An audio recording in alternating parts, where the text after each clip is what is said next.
তেল পটল হবে তখন।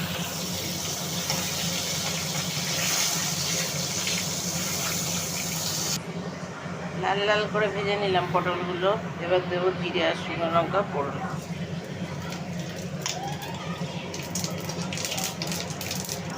কে কে কাঁঠালের দানা খাও? দেখো কাঁঠালের দানা দিয়ে তেল পটল।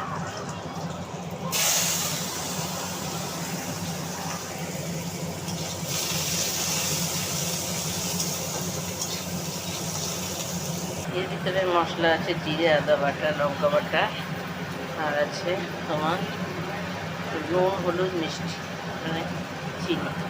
চলো দেখাচ্ছি।